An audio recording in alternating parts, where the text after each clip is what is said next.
Dans tous les reportages que tu as pu voir sur la prépa, tu vois des élèves avec des boutons qui n'ont pas l'air en très bonne santé.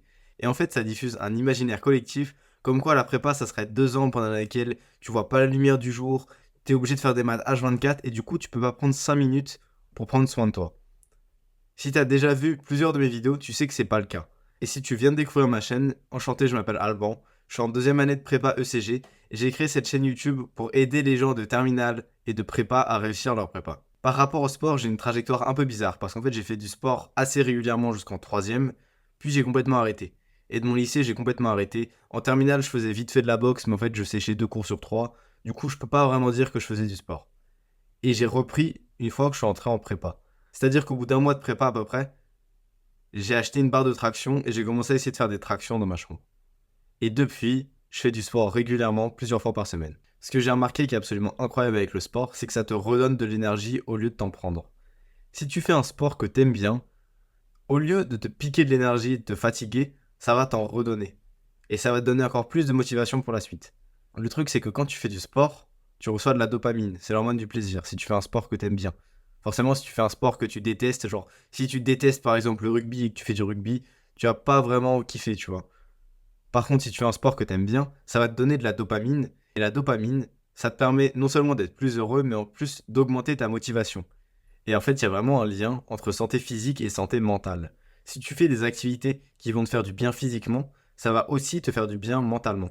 Et psychologiquement, tu vas aller mieux dans ta vie si tu fais du sport, par exemple. Je vais pas te refaire un cours de philosophie sur le lien corps-esprit, blablabla. Tu connais sûrement le dicton latin qui dit mens sana in corpore sano. Je crois que c'est ça, mais je suis pas sûr. En gros, c'est juste un esprit sain dans un corps sain.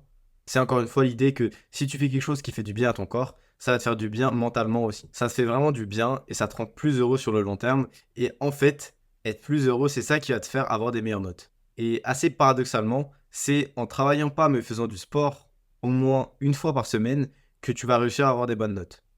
Si tu ne fais aucun sport, tu fais que travailler tout le temps, tu auras des moins bonnes notes que si tu prends du temps pour toi pour faire du sport. Ce que je te conseille de faire, c'est de tester plusieurs sports, d'en tester différents. Je sais qu'en première année, tu es obligé par exemple d'aller 10 fois en sport pour avoir tes crédits ECTS, et qu'en vrai, la plupart des profs vont normalement te dire oui, fais du sport, fais du sport, fais du sport. En vrai de vrai, je te conseille d'aller beaucoup plus que 10 fois au cours de sport et de tester différents sports pour voir celui que tu préfères le plus. En fait, faire du sport et faire une activité en général qui va te faire plaisir, pendant laquelle tu vas être absolument plongé et tu vas plus du tout penser à la prépa, c'est ce que j'appelle le play hard. Et c'est ça qui te permet vraiment de déconnecter et de bien réussir à bien travailler quand tu travailles. C'est-à-dire le work hard. L'idée est assez simple, c'est-à-dire que vu que tu prends du temps pour toi, pour t'amuser, bah en fait, il faut que derrière, quand tu travailles, t'assures. Et de l'autre côté, vu que tu es en train de taffer à fond quand tu taffes, que tu es absolument concentré, t'as pas de distraction, t'as bien dormi, t'es en deep work absolu, bah en fait, tu peux te permettre de prendre ce temps pour t'amuser. Forcément, tu vois, tu peux pas faire 50-50. Mais mettons que si tu as à peu près 90% de travail et 10% de loisirs, c'est ça qui va être un équilibre vraiment bien. Après, ça doit dépendre des gens, tu vois. Peut-être que toi, c'est plutôt 85-15. Ou plutôt 5-95. Bref, tu te débrouilles, il faut juste pas que ce soit trop déséquilibré en faveur de l'un ou de l'autre. Le fait comme ça d'avoir une activité qui te fait complètement oublier la prépa, ça va te faire relativiser le travail de prépa. Ça va te faire te dire que oui, bon, il n'y a pas que ça dans la vie, et je sais très bien que même si actuellement, tu vois, je galère un petit peu en prépa, je vaux plus que ça. Ma vie ne se résume pas à des exercices de maths. Regarde, la preuve, je suis capable d'aller faire du sport 2 fois par semaine. Ça va aussi te permettre de faire des progrès ailleurs et de gagner une certaine confiance en soi ailleurs que dans la prépa. Parce que c'est mignon d'être super fort en maths, mais en vrai de vrai, dans ta vie plus tard, ça va pas te servir. Par contre, être en bonne santé, je te promets que sur le long terme, c'est ça qui va plutôt te servir. C'est pour ça que c'est super important que le sport, ce soit un sport que t'aimes. Fais pas du sport juste pour faire du sport parce que Alban a dit de faire du sport. Et fais pas le sport que Alban est en train de faire parce que ouais, Alban il est en train de faire ça, c'est sûr, grâce à ça, je vais réussir. Non. Trouve-toi un sport que t'aimes bien. Et c'est pour ça qu'il faut vraiment que t'en testes le plus possible. Essaye vraiment plein de choses. Le problème, c'est que la plupart des élèves se disent que oh là là, je vais faire une pause de sport pendant 2 ans de ma prépa, etc. Je vais me concentrer à fond sur mes études et tout. Mais en faisant ça, ils font baisser leurs notes. Alors que s'ils avaient continué leur activité en dehors, s'ils avaient continué à faire du sport, ils auraient eu des meilleures notes. C'est assez paradoxal, mais en fait, c'est pas parce que tu travailles le plus que t'as les meilleures notes. Et honnêtement, dans ma classe, je suis un de ceux en nombre d'heures qui travaillent le moins. C'est juste que quand je travaille à fond et que je suis très régulier et que je dors bien, et que, en vrai de vrai, moi, la prépa, tu vois, c'est pas du tout toute ma vie. Et je sais que si demain, par exemple, je peux même pas passer le concours, j'arriverai à relativiser. Tu te rends compte le pouvoir que j'ai par rapport aux gens qui sont là en train de stresser tous les jours à se dire que, oh là là, le concours, le concours, le concours. Bah non, il y a vraiment pas que ça dans la vie. En vrai de vrai. Tu vois, dans 70 ans, quand tu seras là, tu auras 90 piges et tout. Est-ce que tu penses vraiment que tu seras fier, par exemple, une fois que tu étais en prépa, de te chier dessus, etc., pour au final avoir une école bien, en vrai. Mettons par exemple l'EDEC, c'est une bonne école. Mais compare ça à quelqu'un de 90 ans, qui se rappelle de sa prépa comme une période pendant laquelle il a bien travaillé, il a appris à travailler, mais il a aussi su s'amuser, il a aussi su se découvrir lui-même. Et en plus, il a une meilleure école, genre HEC, bah, à mon avis, il y en a quand même un qui est mieux que l'autre. Donc même si t'es absolument à fond et tout, t'as vraiment envie d'avoir la meilleure école possible, il faut que tu t'accordes des moments pour relativiser la prépa. C'est assez contre-intuitif. C'est vraiment pas en travaillant le plus que tu vas avoir les meilleures notes. Parce qu'en fait, le fait de tout le temps travailler et de penser qu'à ça va te donner un stress néfaste.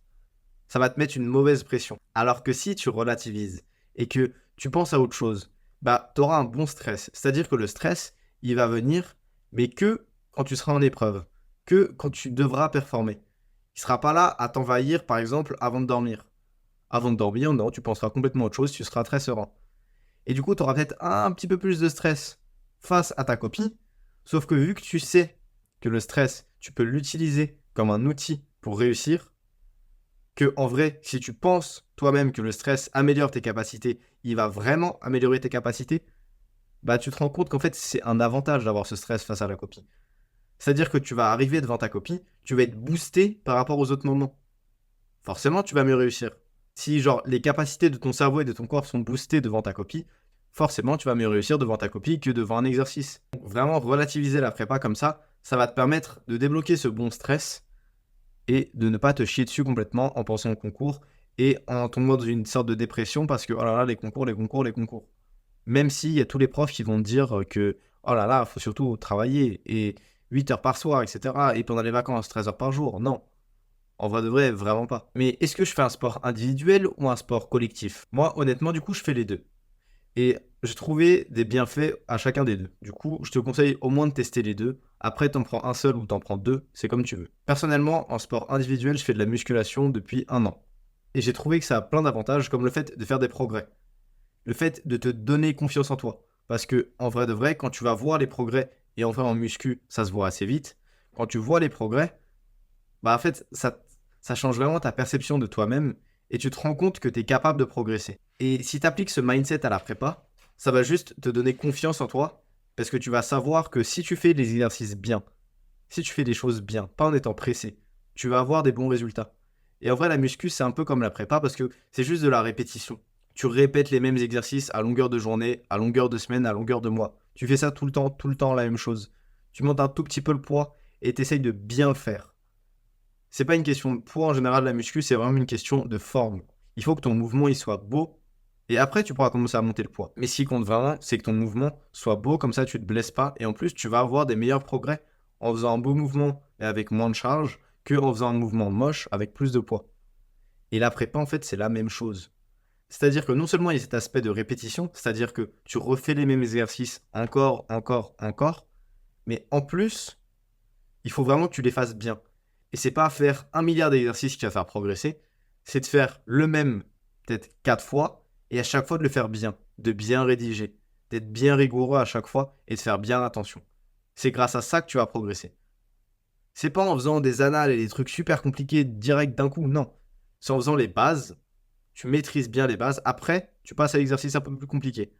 Et tu le refais 3, 4 fois. Et une fois que tu le maîtrises bien, tu passes à un truc encore un peu plus compliqué. Et c'est vraiment cette progression lente que j'ai trouvée dans la musculation, qu'il y a aussi dans la prépa. Et le fait de voir des progrès, en fait, assez rapidement, mine de rien. Dans un sport individuel, par définition, tu es tout seul. Et du coup, ça fait en sorte que tu peux pas rejeter la faute sur les autres. Ça peut pas être de la faute de quelqu'un d'autre si aujourd'hui tu as skip ta séance. Non. C'est juste de ta faute et c'est à toi d'assumer. Et le fait de faire ça, ça va faire en sorte que, au lieu de te dire que ah là là, c'est la faute des autres si tu réussis pas et tout, c'est la faute des autres si X, Y, Z, bah non, tu vas juste assumer, c'est de ta faute, Et en vrai, tu relativises, c'est pas la fin du monde si tu rates une séance. Tu vas pas mourir. Pareil, c'est pas la fin du monde si tu rates un DS. Par contre, tu sais que c'est de ta faute et tu sais que la seule personne qui est capable de t'aider, c'est toi. Et du coup, tu vas faire l'effort nécessaire pour y arriver et pour arriver à tes objectifs. Aussi, je trouve que le sport individuel, vu qu'il y a vraiment cet aspect de progression et de guerre un peu contre toi-même, tu le vois moins comme un jeu et tu le prends beaucoup plus au sérieux que le sport collectif. Mais le sport collectif, ça a aussi plein d'avantages. Déjà, le premier qui est évident, c'est que ça va te permettre de te faire des potes dans ta classe et dans d'autres classes. Et ça, c'est super important parce que une prépa, ça se fait pas tout seul. Tu peux pas réussir à faire une prépa, tu vois, en te disant oui, je suis dans ma bulle tout le temps, je parle à personne, etc. Même si c'est bien beau de s'imaginer que oh là là, on peut y arriver, et moi de toute façon je suis trop fort, j'ai besoin de personne et tout. Non, ça marche pas comme ça. Genre, honnêtement, un être humain, c'est un être social avant tout. T'as besoin de contact avec les autres. Et le fait de faire un sport collectif, ça va te permettre du coup de te faire des potes avec des gens de ta classe, avec des gens d'autres classes. Ça va aussi potentiellement te permettre de vaincre ta timidité. Parce que moi, je sais qu'avant d'entrer en prépa, j'étais un mec très timide.